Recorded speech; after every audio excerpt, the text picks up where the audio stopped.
think with boxing, it is what you do in the darkness comes to light.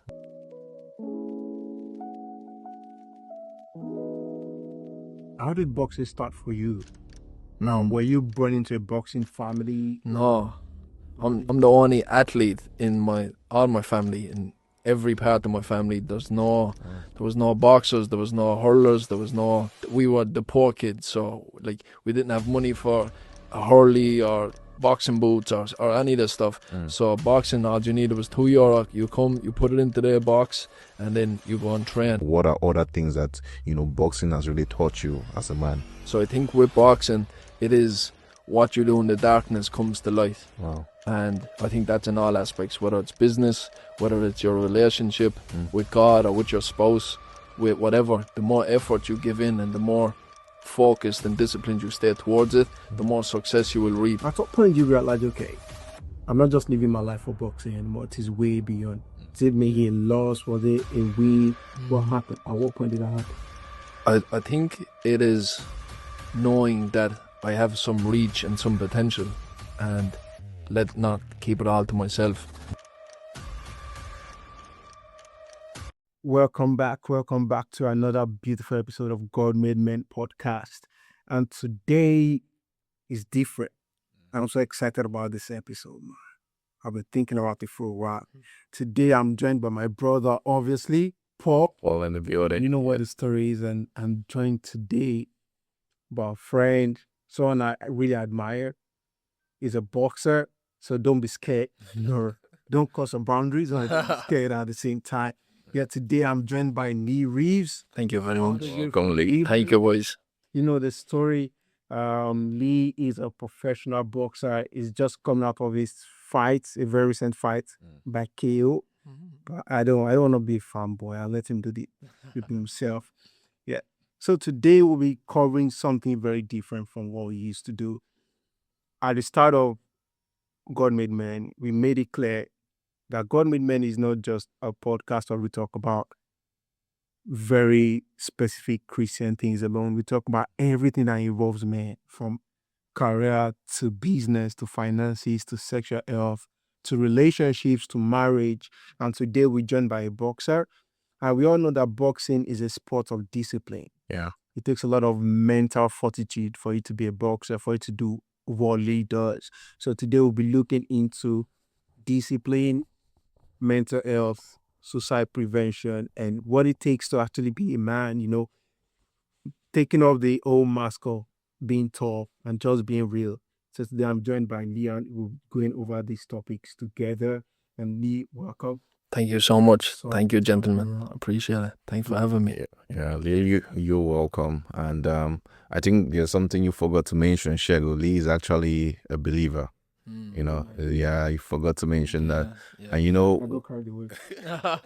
when you were telling me about Lee, and also you told me that he's a believer, a follower of Jesus Christ. That's what I mean by believer. Like, I was kind of finding it hard to believe, and not because I was doubting your stand, but when you talk about boxing, and then you talk about Christ, I would have, if it was maybe someone who was playing golf, that kind of a calm sport. But, boxing has to, like he said, it has to, undergo discipline, and also is like a kind of brutal sport. Yeah. And I found it hard to believe, like, a Christian could go into boxing. But those are the things that we will get to know. We'll be asking you some questions to, get to know more about you, and also about your journey in boxing, and also about your, your relationship and your following of God, of Christ. But before we get into all that, we just want to just ease you down, so just make you calm and relax. So we have this game where we normally play, we let our hosts decide between something or another thing. So the game is called This or That. Okay. And we'll be asking you a few questions for you to to pick which one you would actually go for. Perfect. So on a lighter note, let's just start with something simple, right? Let's go. Okay, so tea or coffee? Coffee. Coffee. Okay. Before 3 p.m. Before 3 p.m. After 3 p.m. it's going to be tea. Tea. Okay, all right. Summer or winter? Summer. Summer all day. I'm an exotic creature. I love the heat. Yeah. This heat wave that just happened, I'm chilling in it. I love training in the heat, Yeah. living in the heat. It suits me, so all the time summer. Excellent. Excellent. Okay. So let's go for pets, dogs or cats? Dogs. Dogs. Do you have a Cats are selfish. shit? That's from what I hear from stories. Yeah, cats are selfish. So Yeah. I'm with the dogs. Dogs, right? Do you have a pet, a dog?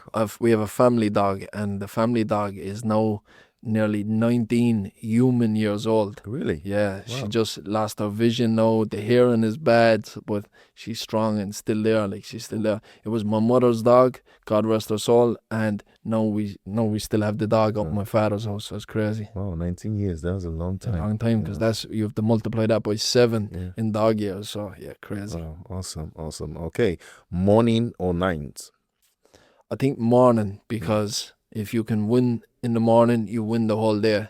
Yeah, this guy is talking like a disciplined man. Yeah. The way he's like, Yeah. You know, so Alright, that's yeah. my experience. I often stayed in bed and went on the phone in the morning, and you lose the morning, and then the whole day starts terrible. True, Gotta win the morning. Okay. Texting or calling? Texting. I used to probably be a caller, but now I'm just so fatigued from training all the time and lifestyle and stuff. I'm easier to go, okay, see you later. I don't want to hear a life story. I don't want to give you my life story. I'm either see you in the gym or see you at home. I don't care. Okay, You know? I'll ask you a tricky one now. Okay. Okay, hauling or boxing? Has to be boxing. Has to be. No, boxing every day. Yeah. I support hurling. I enjoy it. Obviously, it's massive with Limerick as well. Yeah. But boxing's my love and my passion. Yeah, I can see that. Yeah. And the final one there, Mercedes Benz or BMW?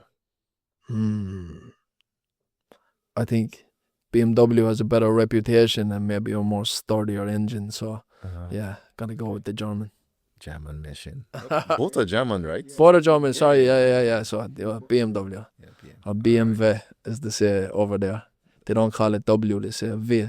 BMW. BMW. Yeah. Is that an Irish thing? No, it's the German, because they pronounce their W's like V's. Yeah. Okay. Yeah. Interesting. All right. Thanks for that. Yeah. Something on my mind. Okay, Something on my mind. that's always a problem. Yeah. Yeah. How do you introduce yourself? Like in church, I'm a boxer. How you combine that, and you're a man of faith as well. Yeah, So how do you do that?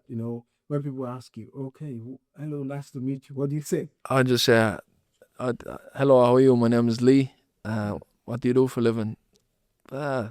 Boxing. Yeah, boxing. Yeah, I don't try to make it my identity. I don't try to make anything I do my identity. I try to make me as a human being.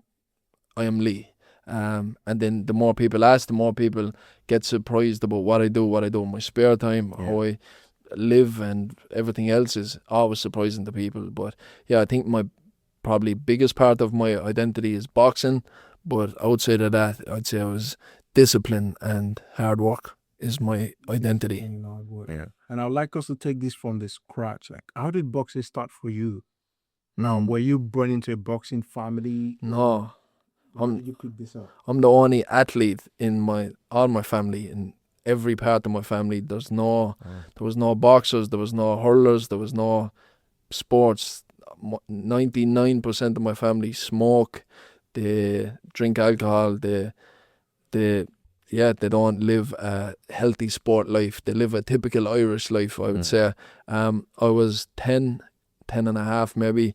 My dad knew the boxing trainer in the gym, and they were meeting one time, and I remember my father said, like, can you do anything for him? Bring this guy to the gym. And he's like, he's another 6 months, he's a bit too young, but let's bring him in one day a week. So I used to go with my friends. They were, like, at the time, we were the poor kids, so like we didn't have money for a hurley or boxing boots or any of this stuff. So boxing, all you needed was €2. You come, you put it into the box, and then you go and train. And then I remember, like, when you were sparring or fighting or stuff, you'd be putting on other people's gloves, other people's head guards, full of sweat, like putting it on and other people's sweat going down. It stinks.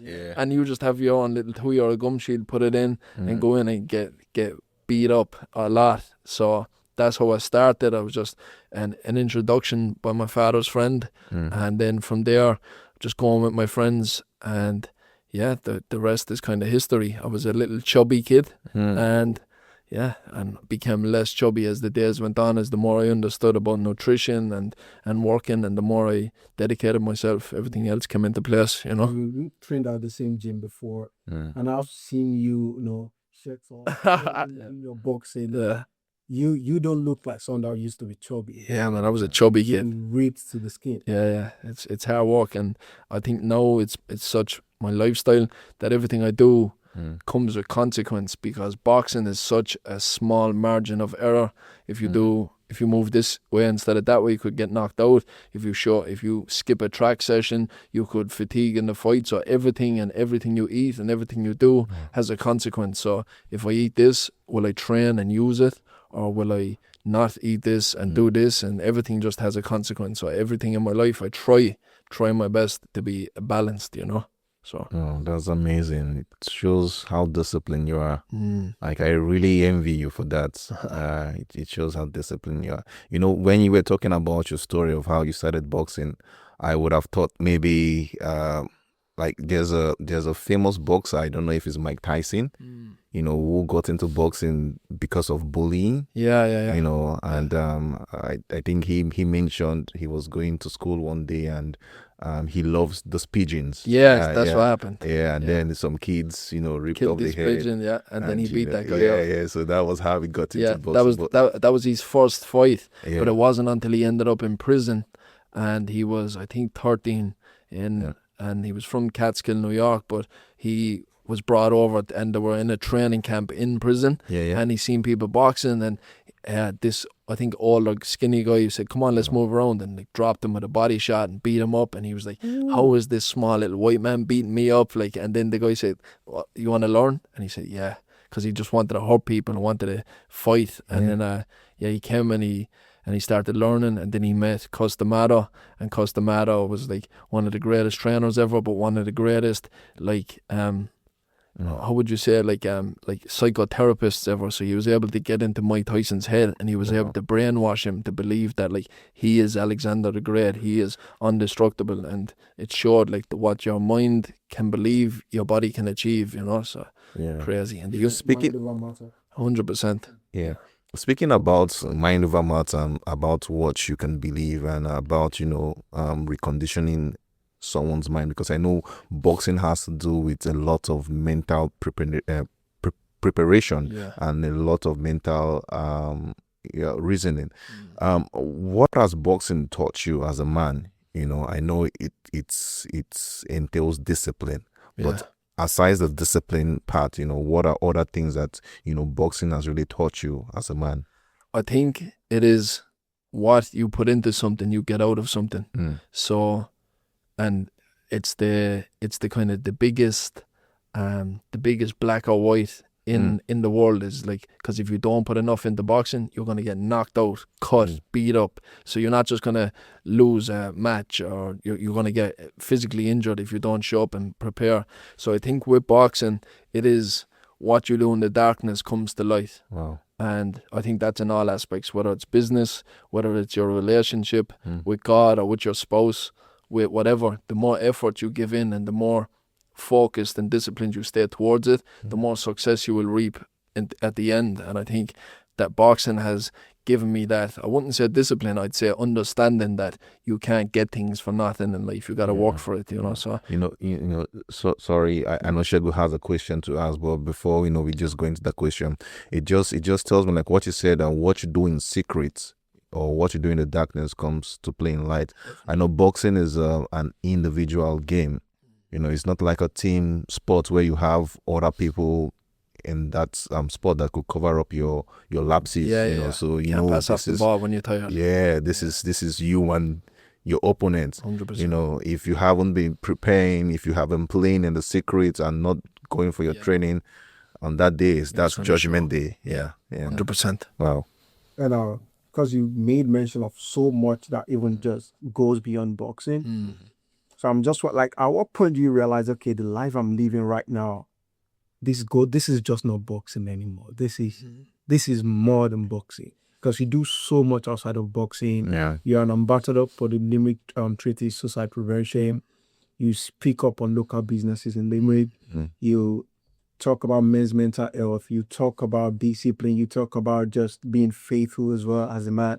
We've talked about your faith as a Christian man as well. So at what point do you realize, okay, I'm not just living my life for boxing anymore. It is way beyond. Did maybe a loss? Was it a win? What happened? At what point did that happen? I think it is knowing that I have some reach and some potential, and let not keep it all to myself. And I think that came from not having anything when I was younger, not having the support that I maybe needed, not having the father figure that I needed, not having the financial backing that I needed, not having the confidence that I needed. None of that. Had nobody to guide me down the right road when I was a child, nobody to tell me I was doing wrong from right, or nobody to get me out of a hole. So if I can become the man that I needed when I was younger, then that is mission accomplished. So the fact that, I have social media following, this social media can actually be used to help this person who's struggling, help this business that's struggling, speak to this kid who doesn't know if he's going to continue boxing or not boxing, this kid who is lazy and needs a kick up the ass and needs just a conversation. The fact that now boxing has given me the potential and the reach to do that, I'm forever grateful, but I'm also conscious of that, and I'm using it for positive whenever I can. You know, I'm not perfect. I don't claim to be perfect, but I definitely will use it for positive things when I can. You know, so that's a nice one. It shows how selfless you are. Well, You know, it shows how selfless you are, because many people will have this, platform, and when I talk about many people, let's just put it in the world of sports. I don't want to mention names, but we know about sports persons who have the lot of traction, attention to themselves, and they go about misbehaving. But seeing a young lad like you, knowing fully well, like you just shared your stories, I've never heard this part from you, about your upbringing, but knowing fully well that you have the privilege to make a positive impact in people's life, and you decided to go for that. So I heard something from my good friend here about your latest fights. I haven't seen you boxing before, but I hope I will, because I hope I will, and I'm looking forward to that day. I heard that in your latest fight, the last one you just had, you won by a KO. That's a knockout, right? Knockout. Yeah. Was that in the first round or? That was the first round. First round. Yeah, minute 27 seconds or something like that. Yeah. Wow. Caught him nice. And what was actually in my head, I wanted to go, okay, I'm fit and I'm ready, so my fans are here, my family's here, let me go through a couple of rounds, let me show some fun stuff, let me show what I'm about, and let's not get hit too much. And then I think we came out, and the guy was kind of like very wiry and very like aggressive, and we ended up in a clinch close at the first couple of seconds, and he was moving erratic, and he hit me a headbutt on the chin, and then I said, you know what, I got another big fight coming up, I'm not going to get cut now, so let me fix this guy. And then I caught him a backhand, jumped off the side backhand, dropped him, and then I knew that once I picked him up, or once he got picked up, is that he's going to be very cautious of the headshot. So I faked the headshot, dropped, boom, caught him on the liver, and then dropped, and then he wasn't getting up after that, So very precise execution of skills. So you got to decide all this as an individual that, okay, you don't want to take it to maybe, I don't know how many rounds. It was a 6-round fight. Rounds. Yeah. Okay, so you said, okay, I want to go many rounds because I have my families and friends in here, and I want to make it entertaining for them. But because of the way he behaved, Yeah. because of the way he behaved. You're like, let me just end it in the Yeah, first yeah, yeah. round. Let me Wow. finish it. Yeah, and Okay. no, don't get me wrong. Like I'm coming. Every step up is going to be harder to Mm-hmm. do that. But also at the same time, one punch can change a fight. Can change. My Wow. my side or their side. But with these guys at the level that they're at, Mm. that I'm getting put in with, I know I'm not at that level. I know I'm at world class level. I'm a good there. So it's up to me to be able to change gears and go Okay. through this system of showing like that. If you want to go second, I'll go third. If you go third, I'll go fourth, and Yeah. show my level. So yeah, I know I know my preparation. I know my confidence. I know my ability. So yeah, I know that, and I also know my power. So I know that no matter what, I can change a fight in one punch. Classic. So thank God. I love how you have a knowledge of your own confidence and the kind of power you carry Yeah. and the kind of authority that you walk in as well. Mm.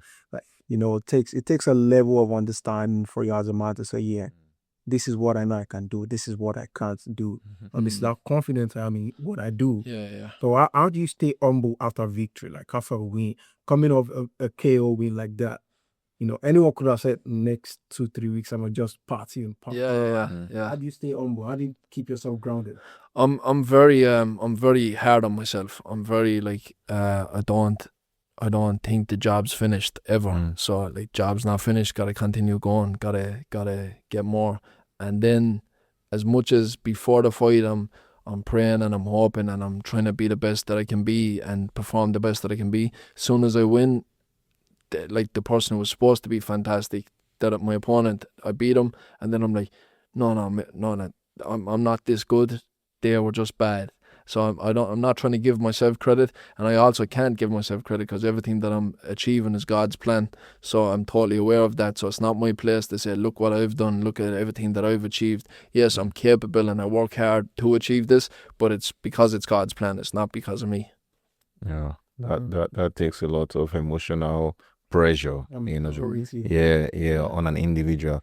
And I believe as fighters, or let's say boxers, there's a lot of pressure, external pressure from maybe your promoters Definitely. and people who have, maybe would I say the word debt or invest? Yeah. Investments, bets. Yeah. People who have invested and betted on you that, we are sure about Lee. Lee's gonna knock this guy out. Yeah. And then from your own self, you have this internal pressure that, you have to maybe prove a point, or you have to prove a point. So how do you deal with that, as a boxer? How do you deal with all these emotional pressures and also internal pressure from your own self? How do you deal with that? Yeah. It's a difficult one because I don't fear any man. I don't fear no man. Like everybody walks, talks, and bleeds just like me. And to be honest, it's probably a bit crazy to say, like, but when I do get into the ring, like, I don't fear dying. I don't fear finishing it all in that night. I don't that for me is going finishing your life in war. For me is heroic. It's powerful, and many saints, many up and down have done before. So when I get into the ring, I don't fear the outcome. I fear letting myself down. I fear me not performing to the capabilities that I can perform at. That's where my fear comes from. So to like cement the confidence to avoid that is by doing. So I physically get up in the morning and run. I physically eat this good food. I physically spar extra rounds. I physically pump myself through this, what many people would think is like torture and sacrifice. But I do that because I'm cementing the confidence. I'm building that nobody can take it away from me, because I can say I could jump 10 meters and we could all say I can jump this, but how do we know? But I do it, and I only know that I can do it by doing it. So I physically do, and then that builds the confidence, but it also removes the pressure, Yeah, just a follow-up question, or even just a statement for myself. Just hearing you speak, I'm just imagining, just trying to see what is in your head right now.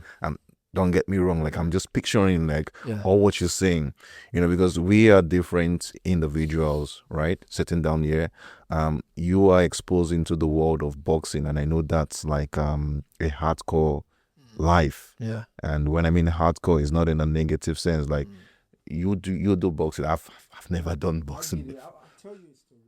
Yeah.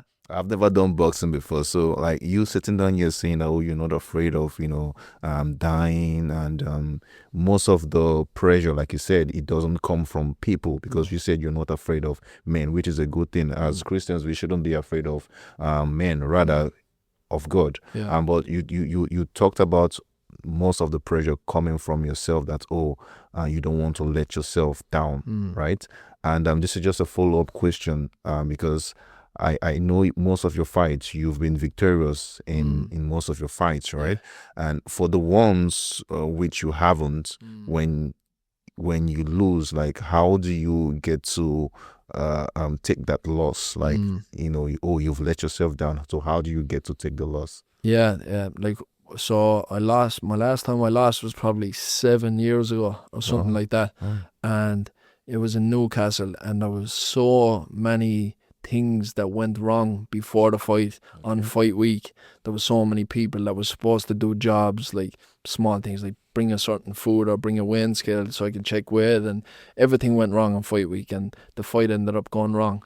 And then afterwards, people who were my friends maybe distanced themselves, sponsors came off board, and like the loss happened in more than just the ring, like massively. And I could have sat there and pointed fingers, and I could tell you the whole story, and you could be like, "Oh, it wasn't your fault." But I just said, "This happens. Please just get me a rematch off the guy in a full fight, and I can make it happen." And we had a rematch, but then COVID happened after that, and then the fight stopped happening. But how I got over it, I think, is by taking lessons from it, because I thoroughly believe we either win or we learn. We don't lose unless we don't learn anything from it. So it was a blessing for me. It's made my circle smaller and tighter and stronger and more loyal. And the real ones are with me for who I am as a human being, and not for the limelights and the parties and the after parties of fights or the social media. So as much as it was a loss and it was difficult at the time, it was probably one of the best things that could have happened to me, so I take it with a pinch of salt and be like, okay, my fault, let me fix what I need to fix. If this team was wrong, let me remove myself from this team and be around this better people. And it's a lesson. Brilliant. It's like a constant Brilliant. rebuilding that you keep doing every single time. Like you're rebuilding yourself and rebuilding yourself. I mean, just be better. Yeah. Man, that's a top one. That's some serious mental fortitude that you have there. Definitely. And we've talked about your losses. No, I think you only have one. Yeah, one now. You only have one professional loss, and that's 16 wins, 11 KOs. Yeah. But that's some huge number. It's fantastic, thank God. Number. Yeah, huge number. And you are saying this is God's plan. The way you keep mentioning God's plan, saying, this is what God had in stock, in plan for me. That is why I'm doing what I'm doing. I think it's very impressive as well to see someone of your caliber still remember there's the higher power somewhere. Yeah, definitely. Doing the big work in your life. I think that's beautiful. Talking about the victories, you won in North American WBC championship, junior WBC championship in North America. Yeah. Walk me through that victory. How did you feel after that? I think that's one of that's the biggest belt you have. Yeah. How did you feel? Coming from the Limerick. Yeah. Growing up, I know you said you grew up in some of the roughest. Limerick. Yeah, well. definitely. How did you feel just from Limerick, now North American WBC junior champion? How did you feel? At the time, absolutely amazing. You have a belt. You've done everything that you've said you were going to do. You've proven your skills, and you performed how you were performing in the gym, and you've lived up to your physical capabilities. So absolutely fantastic. And then obviously to have some pizza with a belt around you after the fight is like, it's like, it's like, because you're starving so much in your camp and stuff. So to have it there, it felt perfect. But at the same time, it was like, brilliant that we have this, but this isn't it. This isn't the end goal. So brilliant. Thank you. Amazing. What's next? So I didn't have time to really sit or develop the feelings of it. Even I fought in Madison Square Gardens on St. Patrick's Day in 2019, As an Irish person, St. Patrick's Day, Madison Square Gardens, the biggest, like, most prominent stadium probably in the whole world, to be able to fight there, like insurmountable. But I've done it, and I'm like, amazing. No, let's keep going with this journey. So I probably won't ever feel it properly until my career is finished and I'm sitting back talking to my kids, telling my kids how good I was back in the day, you know. But for now, it's just we're continuing the journey. Speaking about where you grew up in Limerick, you know, so you grew up in one of the toughest parts of Limerick. Yeah. I came to Limerick in, I think, 6-7 years now. Yeah. So I didn't really get to see how tough Limerick was. Mm. You get what I mean? Yeah. Well, I heard stories. Yeah. Back in its So, day. you know, Yeah. Limerick used to be tough. Growing up back there, was there like any figure that showed you what a real man was meant to be growing up in the top part of Limerick? You know, seeing people, oh, that man looks like a real man. That's what a real man is meant to be. Yeah. I'd say at the time in my head there was, but looking back there wasn't, you know. So my mother and father split up when I was like 3 years old, and then from there he would come for a week and leave, and just like, so I was reared in a single mother household by my mum, and dad came along here and there, not a whole pile. So I never had a father figure in my life properly, and could never have anybody to depend on fully. So then the areas that I was living, the South Hill, the Roxborough, the Dublin Road, every time I was living in these areas, like, were prominent, like drugs, alcohol, and violence back in the days. So the people who were a positive figure in my life were people who were drug dealing, abusing, fighting. Those were like, okay, I want to be tough. I want to be a drug dealer. I want to be driving those nice cars. So that's who was the figures for me back in the day. And it developed a chip on your shoulder that, no, I'm tough and I want to be the best person at this game. And it was just like, it was toxic environment.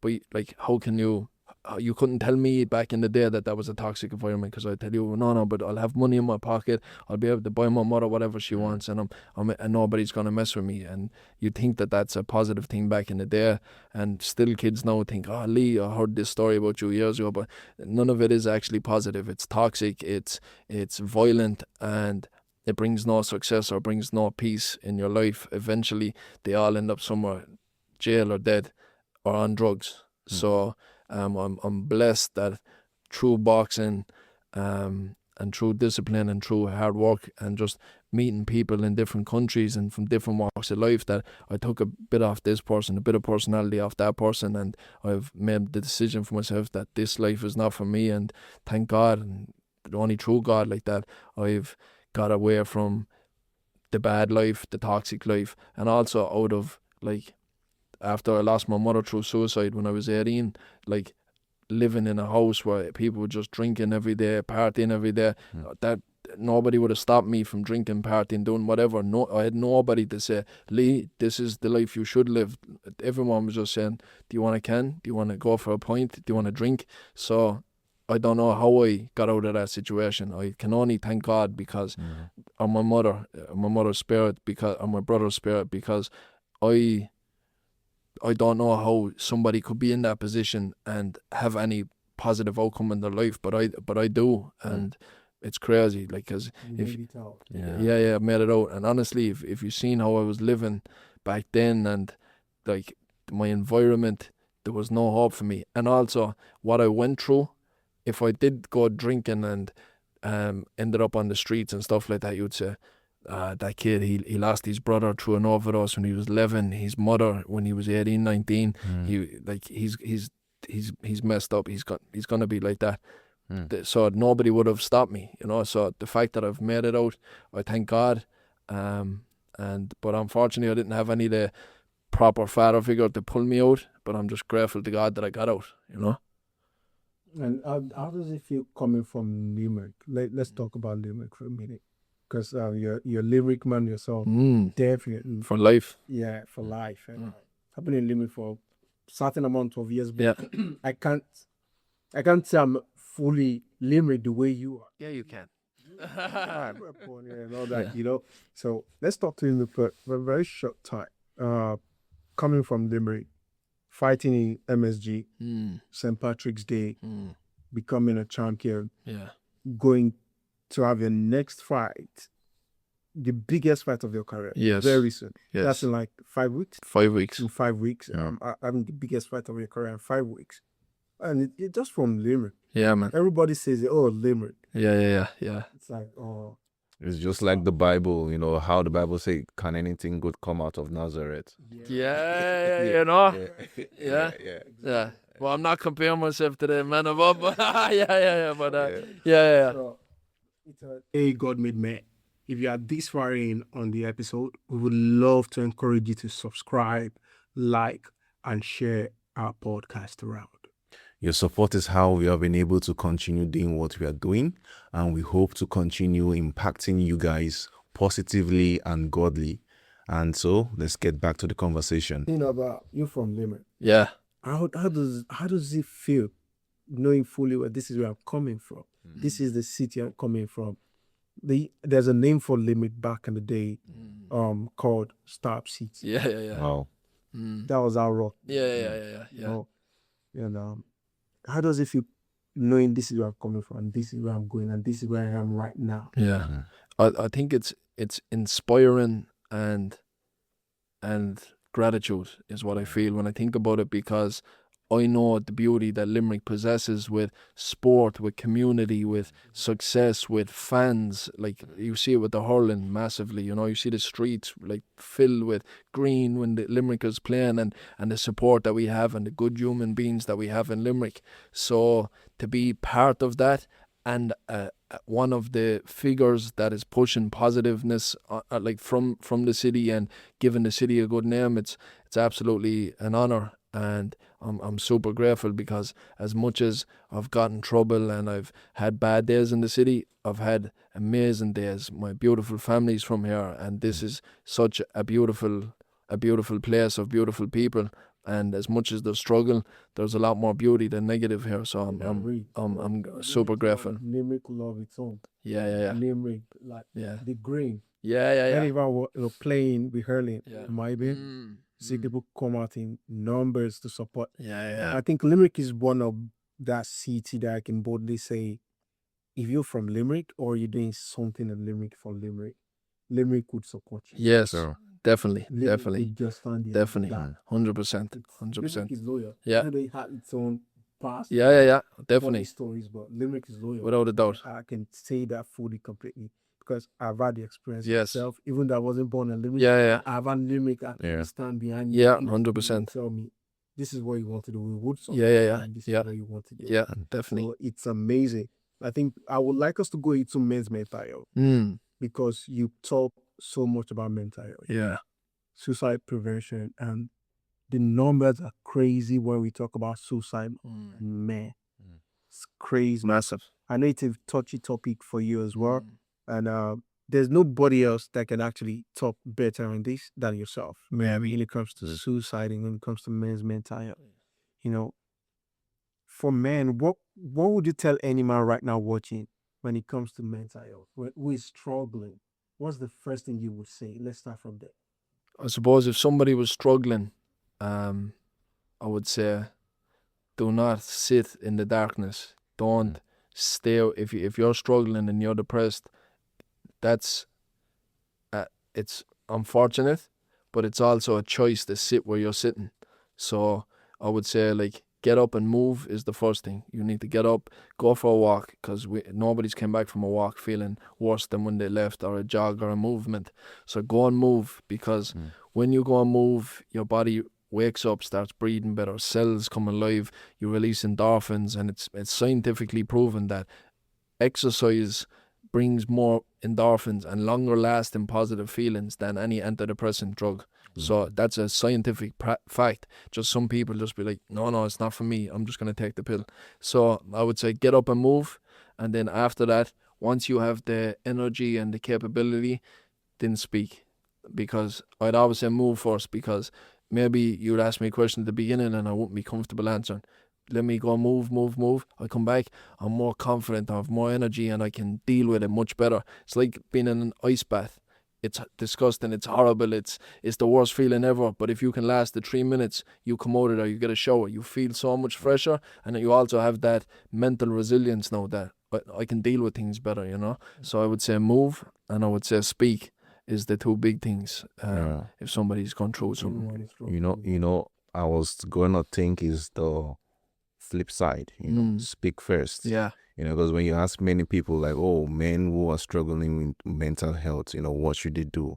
They say, speak to other men, you have people around, talk. But I'm just hearing this for the first time. Make movement, you have to move. And when you move, you'll be in a clear space to speak with to people. But this brings me to a question about speaking, because not every man have that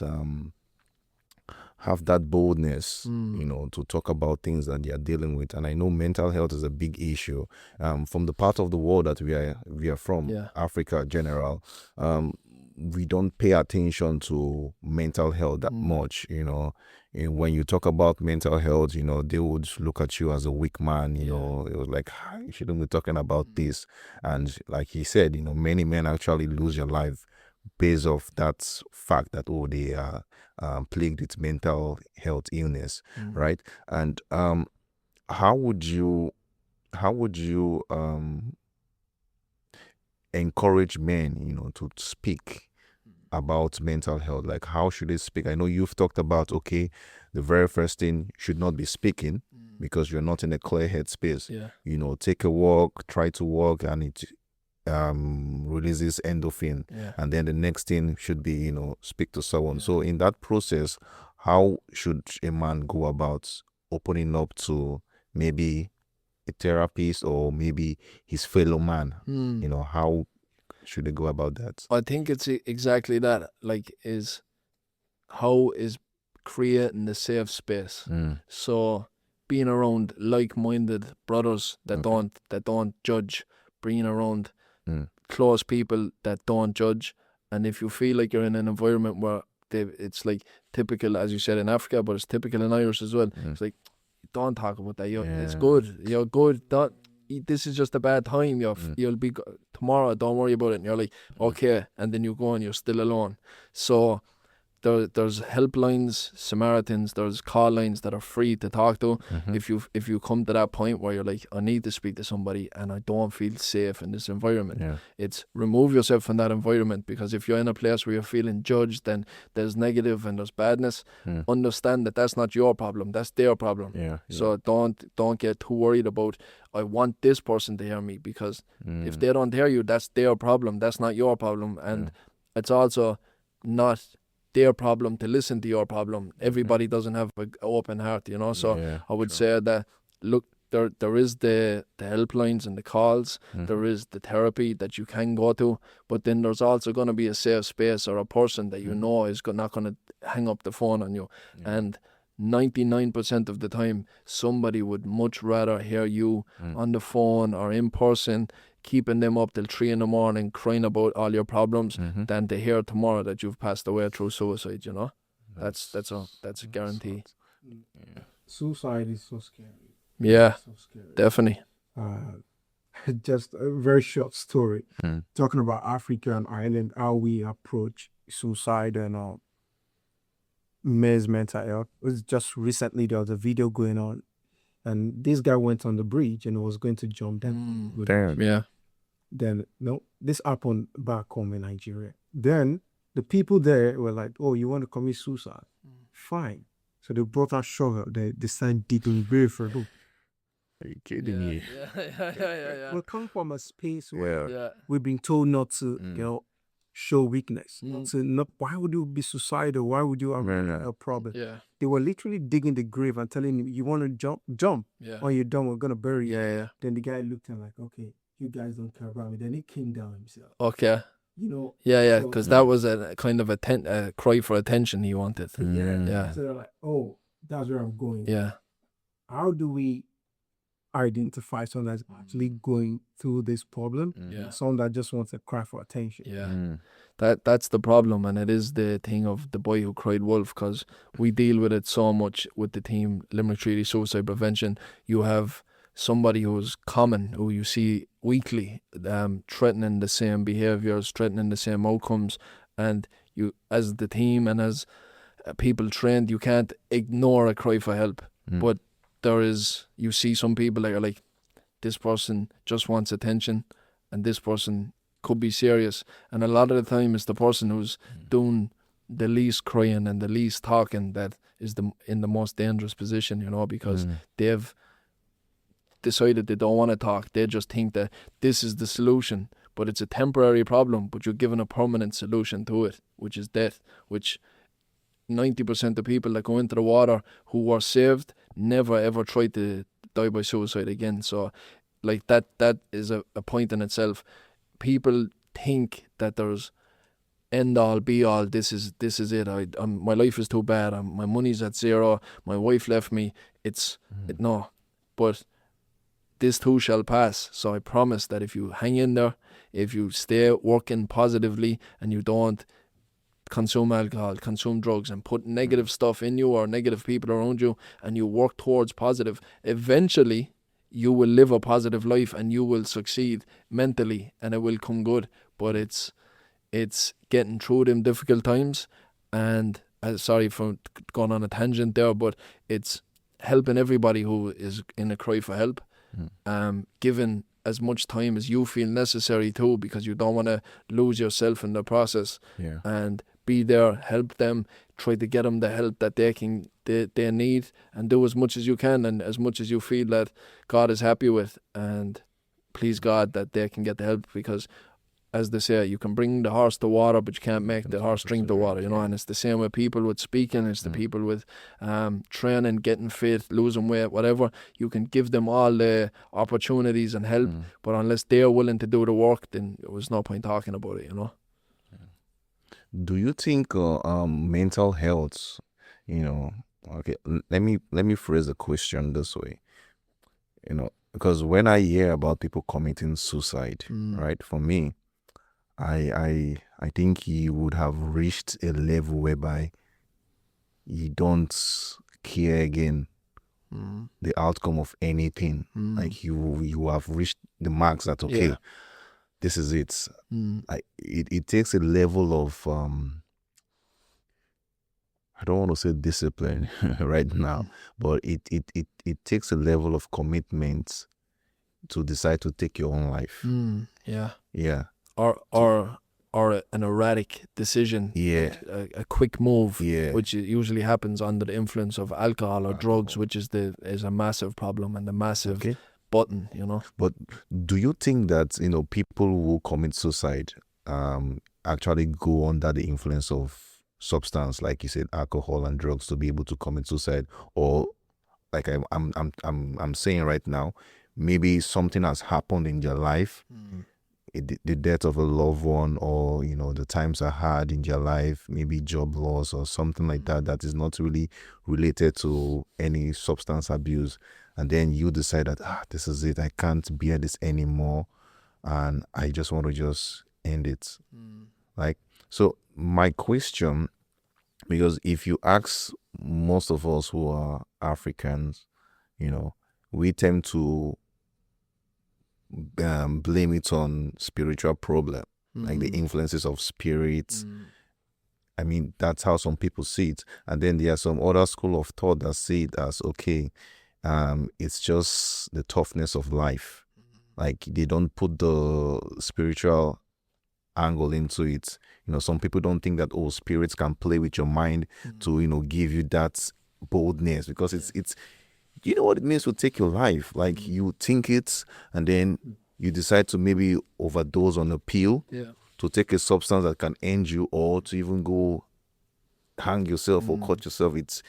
It's boldness. So my question is, do you think it's more of spiritual voices, people hearing spiritual voices, or it has to do with the toughness of life? I think it's the trauma of life I think it's trauma that you haven't dealt with. It's emotions you haven't dealt with. And it's stuff you've bottled up because, once again, you haven't felt safe enough to release that worry or that trauma that you have since a kid.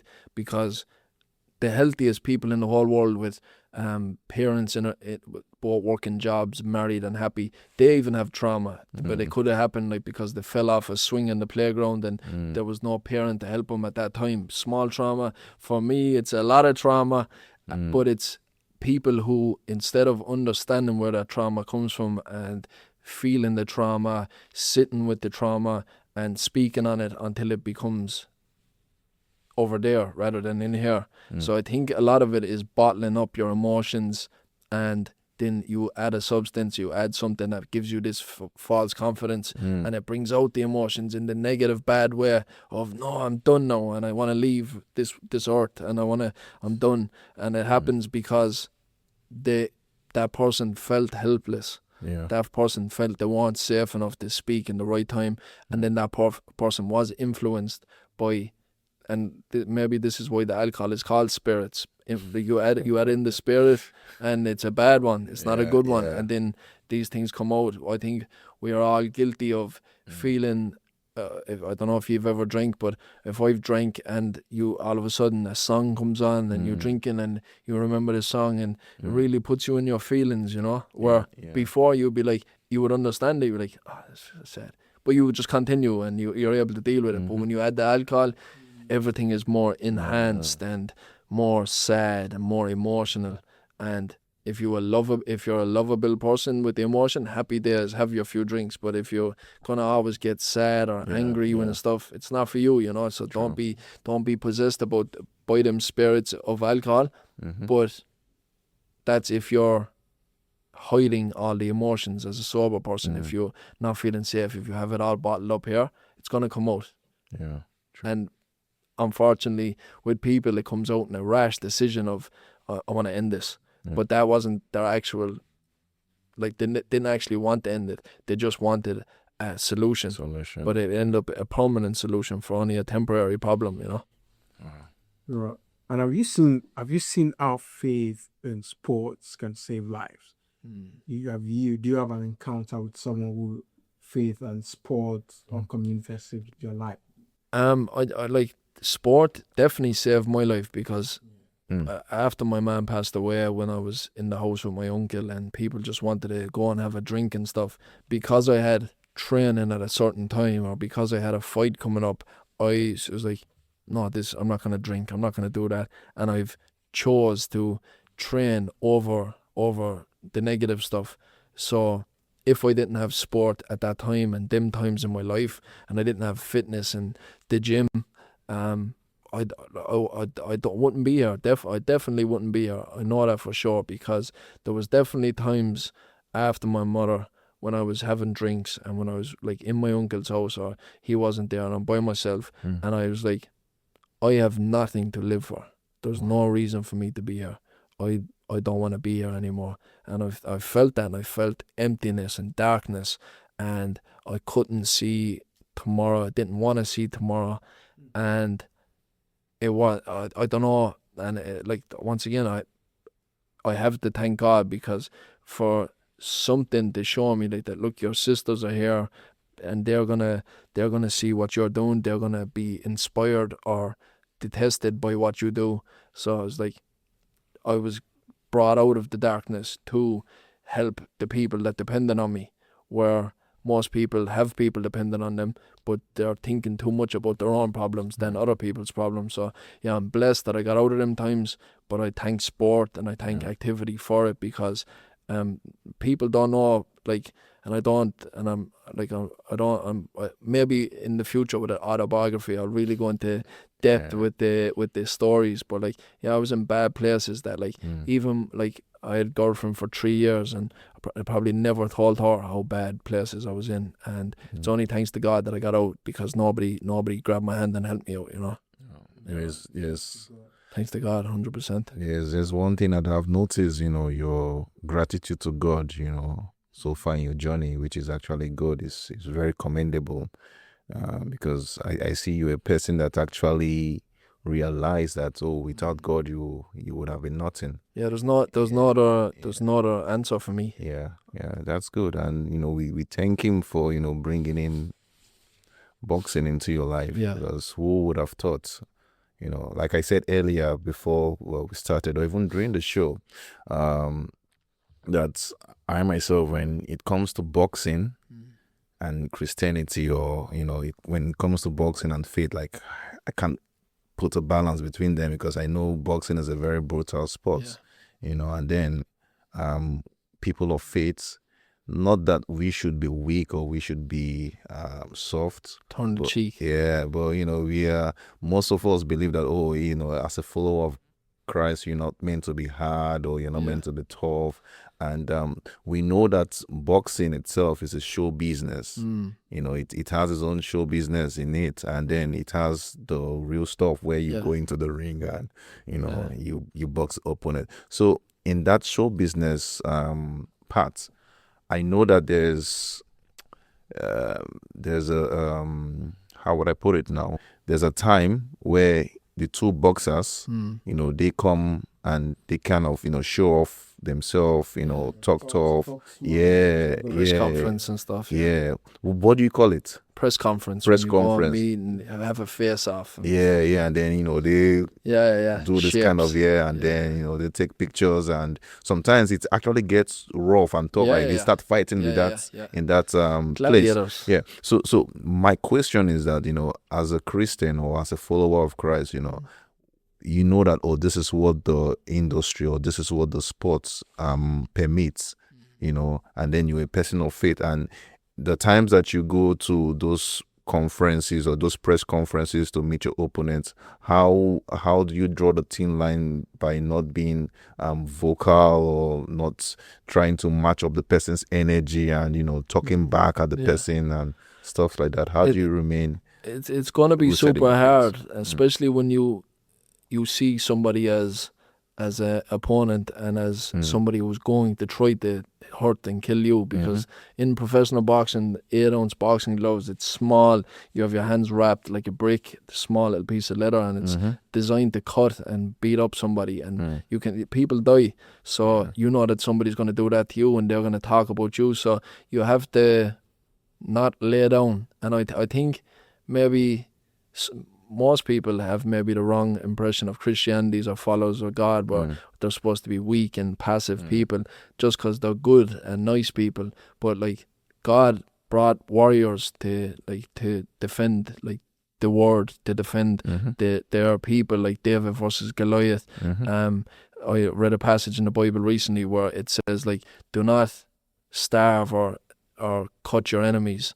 Feed and water your enemies. I will use my wrath against them. And God, I think, has a wrath that that is insurmountable, will destroy anything, houses, lives, words, anything. He has the power to do.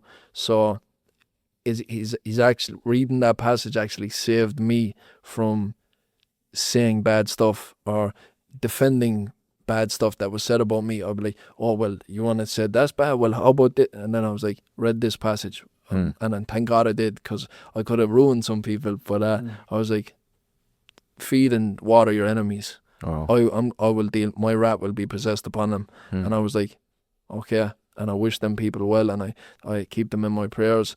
And don't get me wrong, when it comes time to be at a press conference, I will be witty, I will say what I need to say, and when I get in the ring, I will do my very best to smash somebody to pieces for the entertainment of strangers. Like, everybody has their path, and please God, this is mine, because I've worked tirelessly. I have talent, I have dedication, I have commitment, and I'm reaping the rewards right now being in these big fights. So I think if it was now, or if it was the medieval times, I'd be a knight. If it was the Roman times, I'd be a gladiator. If it was the ancient Japanese times, I'd be a samurai. So whatever era I was in, I was going to be some sort of a fighter, I think. Just a follow-up question to that, a follow-up question. So, we've talked about the before the fights. That's the press conference where the two fighters come and they weigh themselves, measure their abilities, and, you know, try to intimidate themselves. You know, that's the show business. And let's bring it to the D-Day, Hmm. like the day of the boxing. What's your train of thought like when you are going into the ring? Do you have this mindset that, oh, okay, this is my opponent, I'm gonna, mess him up? Are you fighting with hate? You know how No. people box with hate. Yeah, Are you yeah, fighting with yeah. hate, or okay, you're just there to just do your boxing? You're not there to maybe take out his tooth or Yeah. give him a Yeah. a cord that he would live for his entire life. How do you go about that when boxing? I'm worrying about myself. I'm not worrying about my opponent. I'm not trying to permanently damage somebody. Yeah. I'm showing up to myself to get my tactics and my game plan working to produce a performance that shows my physical ability, my intellectual ability, and land great shots, box fantastically. And yes, in the heat of the moment, it will only be a referee that is going to stop me from continuing to beat and hurt this person, and vice versa. That's what the referee is there for, to save their lives and mine. So when in the heat of the battle, everything goes out the window, as in everything bar the game plan. So you're not thinking about, I need to stop hitting this guy. You're thinking, I need to hit this guy better and stronger because the referee needs to step in, because the more I get to hit him, the more it goes on, the less chance he has of going home to his family, the more chance he has of brain injury, of talking slower, of speaking slower. So if this ref can stop this fight earlier, it's actually better for that opponent, So it's following the plan. It's not evil, it's not full of hatred, it's just professionalism, where I've done the work and now it's time to project it into the limelight, Yeah, that's interesting. I was going to talk about your next fight. Yes, A big one. It's happening in a few weeks. And after these fights, definitely I'm seeing championship belts as well. It's coming. Coming lined up everywhere. God will. What are you doing at the moment? Like, what would be the key thing you're doing in terms of mentally to look after yourself? I'm super and so focused on the fight that I'm mentally preparing every single day. When I wake up, I'm happy, and that's big. Like, I'm happy because I'm going towards the opportunities that I've been long awaiting. I'm journaling. I'm writing down how I feel, how I'm performing, and what's going down. And then, as we said earlier, it's the physical preparation. What I do is supporting the mental preparation and the mental confidence. So I'm just waking up and I'm zero excuses, sore or not sore. I'm doing what I gotta do to be the best that I gotta be, and I'll just keep on doing that. And I will listen to those around me that are professionals, and they know the outcome before it happens, because I'm doing exactly what it's gonna take to have a victorious outcome. Yeah, I've seen your pad work. Yeah. I seen your pad work. Was it with Mario? Mario, maybe, yeah. Pads don't hit back though. They don't hit back. Yeah. Damn. Yeah, it can work. I seen your pad work. Yeah. It's really good. I was also gonna say, with what you're doing, you're doing a lot of community work. A lot of people are looking up to you. Little children are looking up to you. A lot of young kids in Limerick are looking to you. Yeah. You've gone for talks in school. Yeah. And I can tell you for sure that there are so many kids in Limerick that need that father figure, that they don't have that right now. Yeah. But they kind of see you as someone they can look up to as a mentor, as someone that can not necessarily be their biological father. Yeah. But like a father figure Definitely. that can go to for things. If even one of them is watching this right now, as a man of faith, you're a boxer, what advice would you give today if any one of these young fellas are looking at you right now through the camera?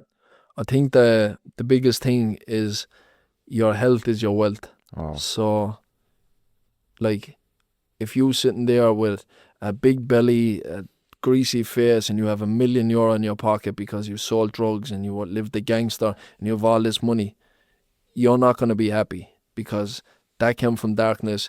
Your physical ability is useless. You're not fit. You're not healthy. But if you're sitting across the table, fit, healthy, you've went to the gym, you've went and stayed fit, you've looked after your vessel, no matter how, if that guy give you €1 million, you couldn't give him that body, because that is something that money can't buy. That is something that shows, like you're waiting for, how would you say, you don't get the gratitude right away. You're doing stuff now that brings gratitude months down the line. So it shows your patience, it shows your commitment, it shows your discipline. Health is your wealth. And if you think that any of these guys who are selling drugs or partying or living the gangster's life are cool, you'll someday learn that they're not. And I hope that you learn it by understanding rather than joining and ended up in jail or prison. So yeah, a hard-working man, physically, legally, and emotionally, is the biggest strength that somebody can possess. Because anybody can go and make easy money and do that stupid stuff, but it takes a true man to get up in the morning, go work hard, be a good human, be a good spouse, treat women right, treat their family good, and yeah, do right by God, please God. No, that's brilliant. Do right by God. You said it. You pray. Do you pray before your matches? Do you? What kind of prayers do you? Yeah. I pray every night. I'm a follower of God, but I'm not claiming to be like this Christian big man.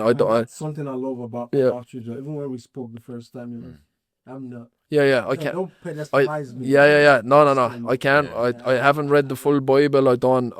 There's lots of it I don't understand. I want to understand more. I don't read it enough. I sin. I'm not the best person in the whole world, but I'm trying. I am trying. But yeah, every night I pray. I have so many relatives that are in heaven. And so I pray every night to Jesus, and I say Our Father every night.